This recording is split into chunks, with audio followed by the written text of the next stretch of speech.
신앙 고백합니다. 예수님은 그리스도 모든 문제 해결자입니다. 예수 그리스도만 깊이 생각합시다.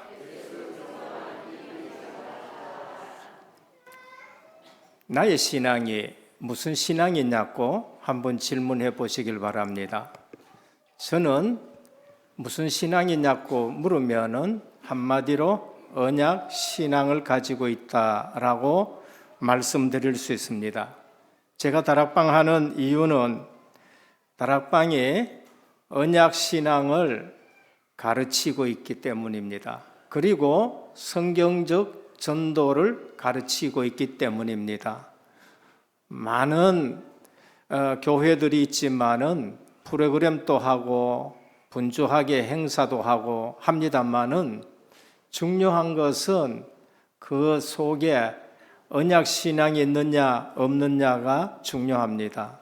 저는 우리 강단을 항상 언약 신앙 중심으로 말씀을 전하기를 원합니다. 그러면 언약 신앙이 뭔가? WRC 때 3강 중에 첫 번째 하신 말씀이 뭔가? 정확한 언약을 붙잡으라고 하셨습니다. 그 말씀이 우리에게 너무 귀한 말씀입니다. 정확한 언약을 붙들어 하면서 첫 번째 하신 말씀이 트리니티입니다. 성삼위 하나님을 말씀하셨어요. 성삼위 하나님이 언약신앙입니다. 많은 사람이 예수를 믿는데 그 예수 그리스도가 하나님이신 줄을 잘 모르고 믿기도 하고, 그리고 그냥 하나님만 또 믿는 분들도 있고, 성령 하나님은 무슨 하나님이 부르시고 또 우리가 부르면 오고 뭐 그런 걸로 생각해요. 우리가 믿는 하나님은 성삼위 하나님이십니다. 유일하신 하나님인데 삼위로 계셔요. 그래서 성경은 구약에 보면은 성부 하나님이 그리스도를 보내겠다, 여자의 후손. 그게 구약인 겁니다. 성부 하나님 그리스도를 보내겠다. 성자 하나님이 오셨어요. 구약의 예언대로 오늘 찬송하신 대로 십자가 지시고 부활하셔서 성자 하나님이 그리스도인 것을 우리에게 알려주셨습니다. 구속을 이루셨어요. 그리고 그 성자 하나님이 성령 하나님을 보내시겠다고 약속하셨습니다. 구약에도 예언됐지만은 제자들과 다니시면서 늘 내가 가면은 보혜사 성령을 보내겠다고 늘 말씀하셨습니다. 가장 중요한 말씀이 뭔가? 십자가 지시고 부활하신 이후에 내가 성령을 보내겠다고 말씀하신 것이 가장 중요한 겁니다. 그런데 우리는 신앙생활에서 그거 두고 다른 것을 날마다 붙듭니다. 기쁨 없습니다. 힘 없습니다. 그래서 종교인들한테 지는 거예요. 성령 하나님이 오셨습니다. 언제? 오순절날. 누구에게? 120명 모든 제자에게 성령이 임하시고, 그리고는 그 제자들을 인도해 가십니다. 그게 전도자의 삶을 살아가도록 교회를 세우시고 그렇습니다. 언약 신앙이 뭔가?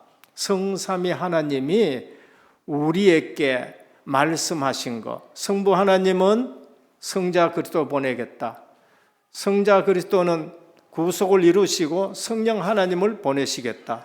그러면 지금 우리가 언약 신앙을 누린다 그러면은 내 속에 와 계시는 성령 하나님을 누리셔야 돼요.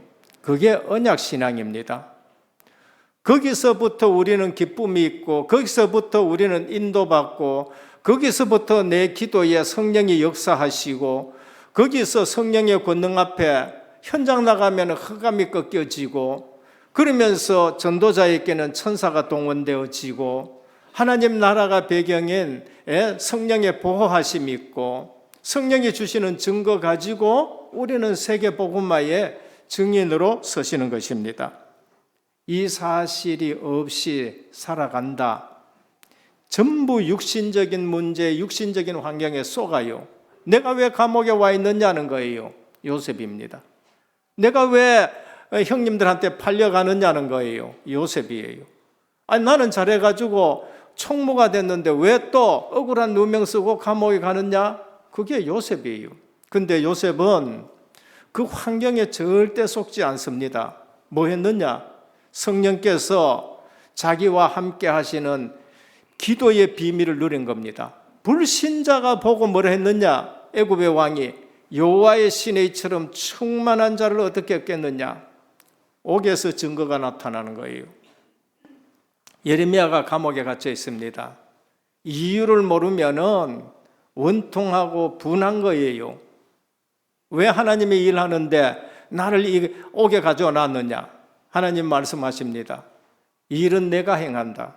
일을 행하시는 여호와, 그 이름을 지어 여호와라는 자가 이같이 말한다. 너는 내게 부르짖으라. 내가 네게 응답하겠고 네가 알지 못하는 크고 비밀한 일을 네게 보이리라. 옥에서예요. 포로로 끌려가서 또 감옥에 갔습니다. 조상들이 잘못해가지고 감옥에서 끌려가고 포로로 끌려가고 감옥에까지 들어갔습니다. 다니엘입니다. 거기서 성령 하나님이 역사하시고 하나님이 보호하신 것을 왕이 말했어요. 항상 섬기는 다니엘아, 네가 섬기는 항상 섬기는 하나님이 너를 구원하시기에 능하셨느냐? 감옥에서요. 증거가 나타나는 겁니다. 베드로가 감옥에 갇혔습니다. 마가다락방에 모든 성도들이 기도했습니다. 주의 천사가 나타나서 옥문을 열어줬었습니다. 베드로는 이게 생신지 꿈인지 모르고 나왔어요. 주의 사자가 친히 헤롯이 충이 먹어 죽었다는 겁니다. 바울이 빌립보 감옥에 갇혔습니다. 왜 나는 전도하는데, 왜 선교하는데 내가 감옥에 갇혀야 되느냐? 우리 성도가 언약 신앙을 모르면은 늘 환경에 쏟게 되고 문제에 쏟게 되고 나만 왜 이렇게 고생해야 되느냐 이래 되는 거예요. 사도 바울은 거기서 뭐 했느냐? 찬송하고 기도했습니다. 옥토가 터지고 착고가 풀리고 간수장에 놀러가 선생들이여 우리가 어떻게 해야 구원을 얻겠느냐?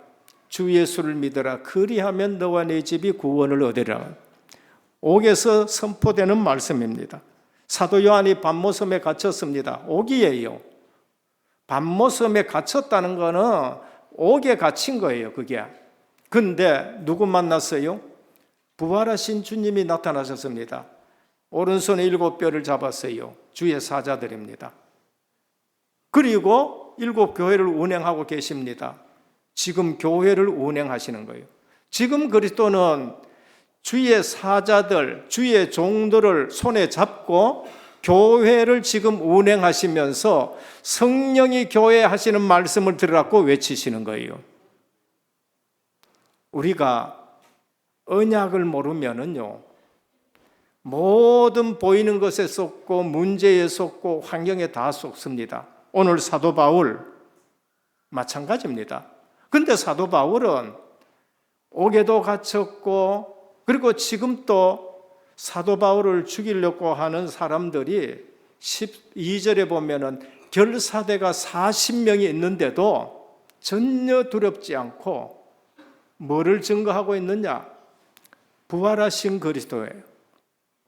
십자가 지시고 부활하신. 내가 부활 얘기하다가 지금 여기에서 이렇게 잡혀있다고 얘기를 합니다. 본문의 사도 바울이 보통 문제를 당한 것이 아닙니다. 그건 육신적인 사람들이 보는 것. 그러나 언약을 가지고 전도, 선교, 세계복음화에 방향 맞춘 것을 보면은 사도 바울은 완전하게 보호받고 어디로 갔냐? 로마로 지금 갑니다. 여기서 지금 사도 바울을 죽이려고 40명의 결사대가 있는데 하나님은 뭐로 그를 보호하느냐? 로마 군인으로 보호하는. 보병이 200명이요, 창든 사람이 200명이요, 말 탄 사람이 470명이 사도 바울 하나를 40명 결사대로부터 딱 보호해가지고 어디로 가요? 지금 사마리아 저기에 빌립보 가이사르 지방으로 가가지고 배를 타고 로마로 가게 되는 것입니다. 오늘 우리는 제목이 전도자가 봐야 할 눈입니다. 우리는 세상 사람들이 보는 눈으로 세상 보지 말고, 세상 사람들이 보는 눈으로 교회 보지 말고, 세상 사람들이 보는 눈으로 성도 보지 말고, 목회자 보지 말고, 복음 가진 자로 정확한 언약 붙든 성삼위 하나님께서 그리스도를 보내고 우리에게 성령을 보내신 그 비밀을 가지고 237 5천 종족 전도하는 자의 눈으로 현장을 바라봐야 됩니다. 첫 번째입니다. 전도자 보는 눈은 중요합니다. 1절에 보면 공회를 주목하여입니다. 공회가 뭡니까? 지금 말하면 총회고, 지금 말하면은 한기총이고 그런 거예요. 바울이 공회를 주목하여 전도자의 눈으로 볼 때는 이 공회가 율법을 지킨다 하는데 율법을 안 지키는 거예요. 대제사장이 있는데 실제적으로는 정죄를 하지도 않고 재판하지도 않고 바울의 입을 치라고 그렇게 말합니다. 전도자의 눈은 달라야 됩니다. 사도행전 3장 4절에 보면 베드로와 요한이 성전 앞에 앉은 암전뱅이를 주목하여 가라사대 우리를 보라 그랬습니다. 베드로와 요한이 그 현장에 볼 때에는 긍휼의 눈으로 보고 주목해서 보고 이 사람을 치료할 수 있다는 믿음 가지고 그렇게 보는 겁니다. 사도행전 4장 9절에 14장 9절입니다. 바울이 루스드라에서 안전뱅이를 만났는데 그를 주목하여 가로되 하면서 안전뱅이를 고친 거예요. 오늘 사도 바울도 이곳을 주목하여 보는데 이 공회에 복음이 지금 없는 겁니다. 지금 교회가 없는 게 아니에요. 교회는 많이 있습니다. 다른 교단을 욕하는 것도 아니고 천주교를 욕하는 것도 아니고 동방정교를 욕하는 것도 아닙니다. 우리는 그냥 진짜 복음이 있느냐 없느냐를 봐야 돼요. 지금 바울 앞에 있는 사람들이 누군가? 종교인들이 볼 때에는, 세상 사람들이 볼 때는 굉장한 대단한 사람이 있는데 산헤드린 공회, 그리고 제사장 아나니아, 대제사장 아니야 사두개인, 제사장 계열, 바리새인들입니다. 복음 가진 바울이 볼 때에는 속이 타고 안타깝습니다. 그래서 전도자는 복음 없는 현장이 회칠한 담이다. 그리스도가 오셔가지고 이 바리새인들 보고 하신 말씀이 뭔가 회칠한 무덤이다. 그냥 겉은 깨끗한데 속은 더럽기가 그지없다는 겁니다. 오늘 전도자 바울이 볼 때에는 너희는 회칠한 무덤이다. 무너지는 담을 깨끗하게 칠해놓은 것밖에 뿐이다고 말씀합니다. 저들의 위세는 당당하지만은 전도자가 볼 때에는 불쌍하고 긍휼로 눈으로 보게 되는 겁니다. 우리는 전도자는 복음 없는 사람을 어떻게 봐야 되느냐? 어쨌든 복음을 듣게 하려고 내가 지금 부활하신 그리스도를 전했다고 지금 말씀합니다. 그래서 로마서 3장 9장 3절에 보면은 신약에서는 바울은 오늘 또 부형들이여라고 말합니다. 끊을 수 없는 민족이에요. 그리고 모세는 내 이름이 생명책에서 지워질지라도 이 백성 광야 가면서 하나님이 구원해 달라고. 사도 바울은 로마서 9장에 볼 것 같은 3절에 자기를 괴롭힌 동족이면 그들을 구원의 대상으로 왜 불쌍하게 보면서 내 이름이 끊어질지라도 내 동족이 예수 믿기를 원한다. 그러면서 오늘 또 뭐냐? 부형들이여라고 말하고 있습니다. 부형들의 뭔가 끊을 수 없는 관계를 말하는 것이 부형들입니다. 우리 성도는 상대가 아무리 원수 같더라도 육신적인 싸움을 싸우면 안 돼요. 이삭의 위대함이 어땠습니까? 싸우지 않고 이긴 겁니다. 셈 근원을 발견하고 롯을 발견하고 아브라함의 위대함이 어디 있습니까? 아비멜렉과 육신적인 싸움을 싸우지 않았어요. 아비멜렉이 나중에 뭐라 하느냐? 내가 너를 보니 하나님이 함께 계시도다. 그렇게 되는 거예요. 요셉의 위대함이 어디 있습니까? 형들이 팔았는데 형들이 나를 판 것이 아니요. 하나님이 당신들 구원하기 위해서 먼저 나를 이곳에 보냈다. 육신적인 싸움을 싸우지 않고 그리고 육신적인 보복을 하지 않는 겁니다. 다윗의 위대함이 어디 있습니까? 사울 왕이 그처럼 했지만은 하나님이 기름 부으신 종을 내가 건드릴 수 없다. 육신적인 싸움을 싸우지 않는 것입니다. 오늘 사도 바울은 현장을 주목하고 부형들이여 우리는 뭐를 주목할 줄 알아야 됩니까? 현장에 복음이 있냐 없느냐. 사람들 보기에는 위대해요. 사내들인 사람들이 보기에는 대제사장이에요. 사람들이 보기에는 정통 바리새인이요. 근데 전도자가 봤었을 적에는 부형들이요 주목입니다. 스데반이 사도행전에 보면 7장에 돌로 치는 그들을 향해서 부형들이요 끊을 수 없는 민족이라는 것을 우리에게 말씀합니다. 전도자는 문제 사건 앞에서 절대로 위축당하지 않습니다. 우리는 현장을 제대로 볼 줄 알아야 돼요. 그리고 또 우리는 다른 주목을 할 수 있어야 됩니다. 스데반 사도행전 7장 52절입니다. 성령이 충만하여 하늘을 우러러 주목하여 하나님의 영광과 및 예수께서 하나님의 우편에 서신 것을 보고 우리는 뭐를 볼 수 있어야 됩니까? 하나님 우편에 계신 보호자 그리스도를 볼 줄 알아야 됩니다. 땅에 지금 복음이 있나 없나도 봐야 되겠지만은 하늘 우편에 계신 그리스도를 볼 줄 알아야 돼요. 요한일서 1장 1절입니다. 사도 요한은 오래 살았는데 마지막에 뭐라 했냐?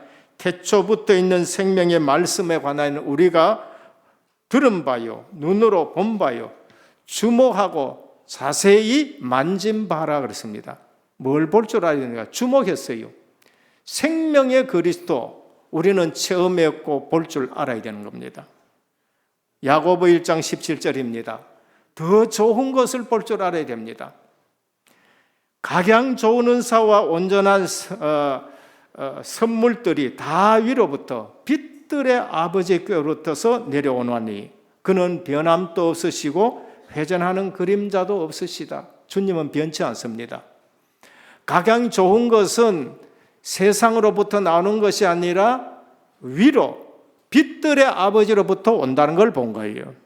우리가 신앙생활하면서 언약의 신앙생활을 해야 됩니다. 히브리서 12장 믿음의 주요 온전하신 예수를 바라보라 그렇게 말씀하셨습니다. 오늘 전도자가 주목해야 될 것, 복음이 있느냐 복음이 없느냐. 그리고 땅의 것 보지 마시고 위로부터 오는 것을 보시는 귀한 성도님 되기를 주님의 이름으로 축원합니다. 위로부터 오는 걸 받아야 돼요. 둘째입니다. 정확한 언약을 붙들어라. 이번에 WRC 때 주시는 말씀입니다. 사도 바울은 정확한 언약을 붙들고 있습니다. 성부 하나님이 누구신지, 성자 그리스도가 누구신지, 성령 하나님이 누구신지 정확하게 언약 붙들고 있어요. 에베소 1장입니다. 사도 바울은 창세전에 그리스도 안에서 하나님을 우리를 선택하시고 그리고 그리스도를 보내가 1장 7절입니까? 구속을 이루시고 13절에 보면 성령 하나님이 인쳐 보증하셨고 고린도서 3장 16절에 보면은 너희가 성령이 너희 속에 거하는 줄 알지 못하느냐? 우리가 성전인 것과 하나님의 성령이 너희 속에 거하는 줄 알지 못하느냐? 정확한 언약을 사도 바울은 말씀했습니다. 정확한 언약을 붙잡으라. 성경에 기초하지 않는 신앙은 참 신앙이 아니다는 것으로 정의를 합니다. 우리의 신앙은 언약 신앙이 되고 정확한 언약을 붙들어내는데 성부 하나님, 성자 하나님, 성령 하나님, 이 언약에 기초하지 않는 신앙은 종교적인 신앙이고 본인만 힘드는 신앙이고 갈등하는 신앙밖에 되지 않습니다. 오늘 사도계인들의 신앙의 문제점이 뭡니까? 사도계인들은 자기들은 잘 믿는다고 생각하고 모세 오경 외에는 다른 건 성경으로 치지도 않는 사람이에요. 그러면 모세 오경대로 믿느냐? 아니에요. 모세 오경은 천사도 나오고 아브라함이 이삭을 들으면서 부활 신앙도 나오고 영적인 부분 다 나오는데 사두개인들 헬라의 철학의 영향을 받아가지고 오늘 뭐라 그럽니까? 예수님 당시에도 말씀했지만 지금 또 뭡니까? 부활도 없고 영혼도 없고 천사도 없고 지옥도 없고 천국도 없는 이러한 제사장들이 지금 되어 있는 거예요. 오늘날에도 50%는 WCC 사상이어 가지고 오늘날 또 신학 중에는 부활이 없는 신학들도 있고 그러한 것을 가르치는 것이 많습니다. 바리새인들은 어떤 신앙입니까? 율법만 붙들고 살아갑니다. 그 율법을 지키기 위해서 여러 가지 조문을 또 만들어 놨어요. 그걸 장로들의 유전이라 그럽니다.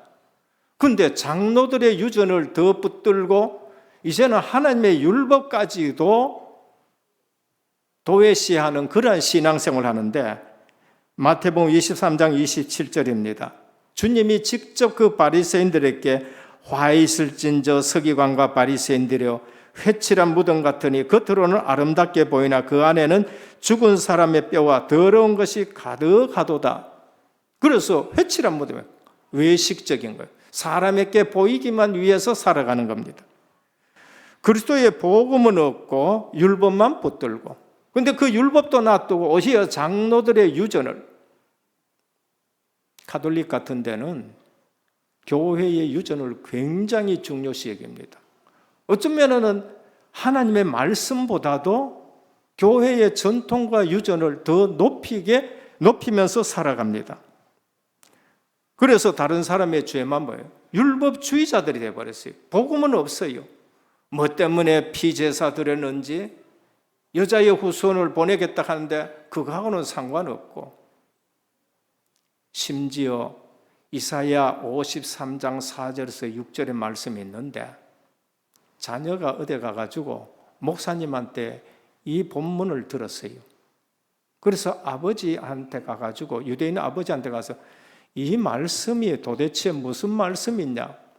너무나도 정확하게 그리스도 십자가 말씀이 나오고 부활 나오잖아요.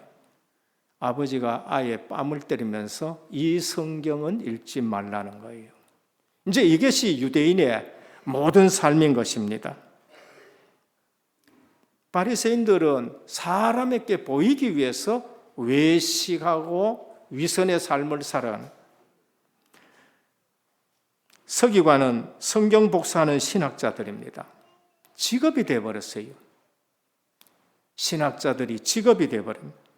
오늘 우리는 WRC 때 주신 정확한 언약을 붙들어 성부 하나님이 그리스도를 보내겠다. 성자 그리스도가 오셔가지고 구약에 예언된 대로 십자가 지시고 부활하셨고 그러면서 성령 하나님을 보내셨다. 그러면 오늘 우리 시대에 언약 신앙생활 한다는 것은 사도 바울이 말하는 것처럼 우리 주님이 말씀하는 것처럼 보혜사 성령을 보내는데 너희와 영원히 함께 하실 것이다 그랬어요. 떠나지 않아야 할 것이다. 그래서 7가지 축복이 우리의 언약 신앙이 되어야 돼요. 성령이 내 속에 내주하시고 그리고 완벽하게 나를 인도하시고 저는 그래요. 은혜교회에 하나님이 인도하신 것은 성령께서 인도하신 줄로 저는 확신합니다. 여러분들이 은혜교회에 와 있는 거 성령께서 인도하신 줄 믿으시기를 축원합니다. 성령께서 우리에게 기름 부어가지고 안수 집사 되게 하고 장로 되게 하고 권사 되게 하고 목사 되게 한 거 그거 성령의 인도로 보셔야 돼요. 그리고 우리가 기도할 때 성령께서 역사하시는 것. 그 성령이 내 속에 계시는데 내가 왜 혼자 있으면 외로워야 돼요?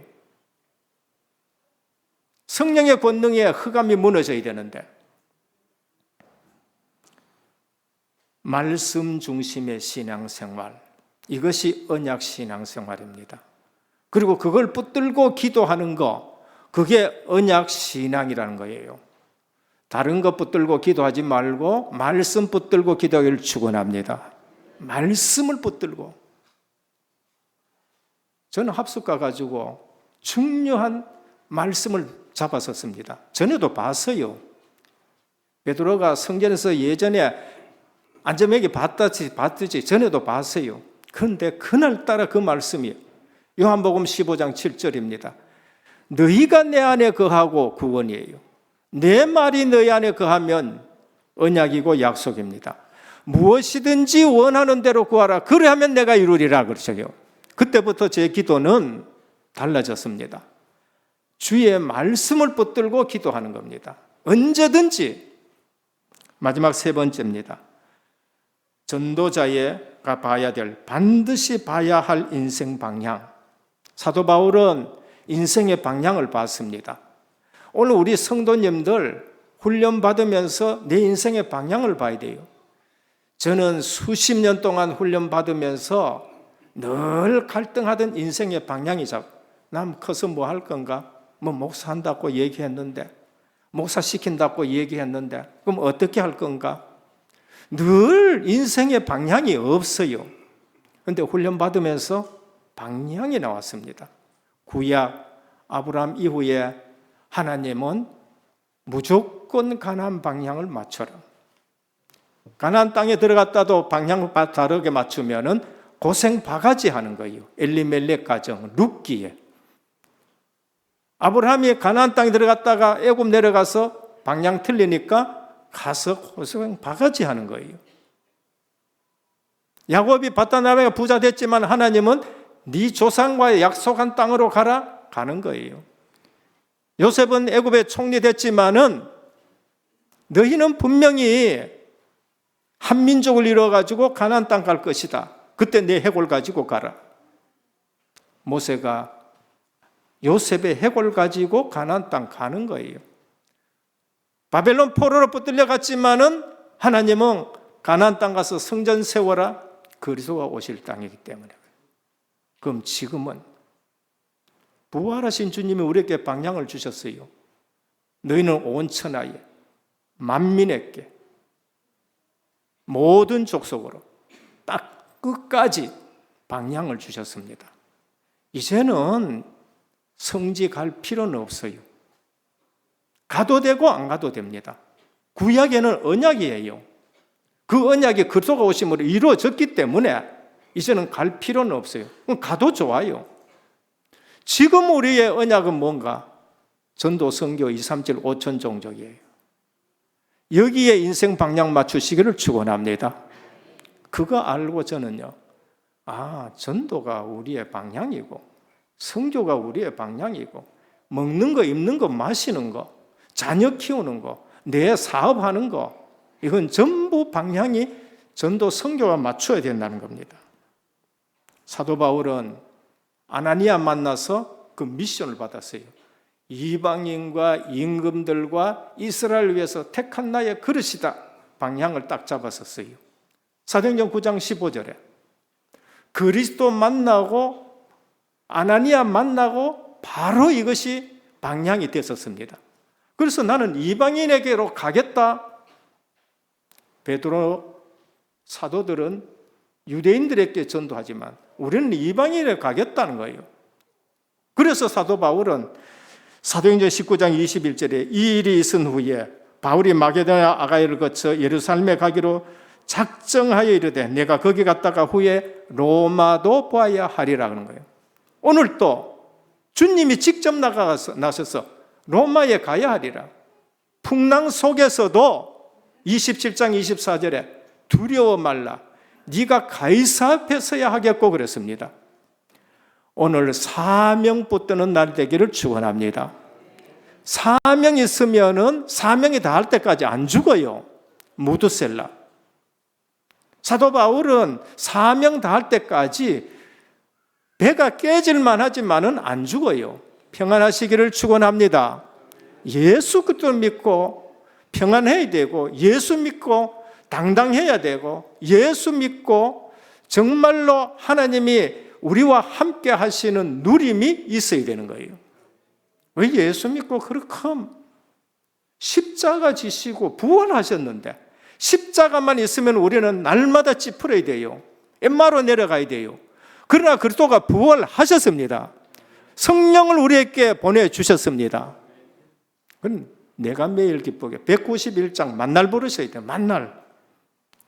결론입니다. 사도 바울 같은 인물 길러내야 됩니다. 금토일 시대, 이제는 우리가 복음 엘리트들을 길러내야 됩니다. 그래서 첫 번째, 성전에 이방인의 뜰이 있어야 돼요. 다민족들이 있어야 됩니다. 하나님은 우리 교회에 다민족 자꾸 많이 보내주셔요. 저는 너무 감사한 거 있죠. 다민족 교회, 이방인의 뜰이 있어야 됩니다. 둘째, 언약 잡고 기도하는 기도의 뜰이 있어야 됩니다. 오늘 언약 잡고 기도하는 뜰. 그래서 교회가 장사하는 곳이 되면 안 돼요. 우리 주님이 와가지고 성전에 가가지고 장사하는 곳이 아니다. 강도의 훈련을 만들면 안 된다. 내 집은 만민이 기도하는 집이다. 저 목회 철학에 말씀드립니다. 교회 안에 다단계 절대 하지 마시길 바랍니다. 다른 시스템이 있으면 안 돼요. 교회는 예배드리고 교육하고 전도하는 시스템이 됩니다. 세 번째, 아이들의 뜰 준비입니다. 금토일 시대 준비해야 됩니다. 그래서 바울 같은 인물 길러내야 되는 거예요. 앞으로 이사진 구성할 겁니다. 서밋스쿨, 금토일 시대 교사진 구성합니다. 그리고 행정직도 구성합니다. 그래서 금토일 시대에 정말 언약 붙들고 여기 와서 학업도 되고 여기 와서 준비도 되고, 그래서 진짜 보는 눈이 달라진 인물들이 일어나기를 주님의 이름으로 축원합니다. 주님 감사합니다. 전도자의 눈은 달라야 된다고 하셨습니다. 오늘 또 현장에 주목하여 보니까 종교로 빠진 그 시대에 바울은 부활하신 그들을 전했습니다. 오늘 또 이 말씀 붙들고 이 시대에 렘넌트 길러내게 해 주옵시고, 그러면서 세 가지 뜰이 준비되는 은혜교회가 되게 하옵소서. 예수 그리스도 이름으로 간절히 기도드립니다. 아멘.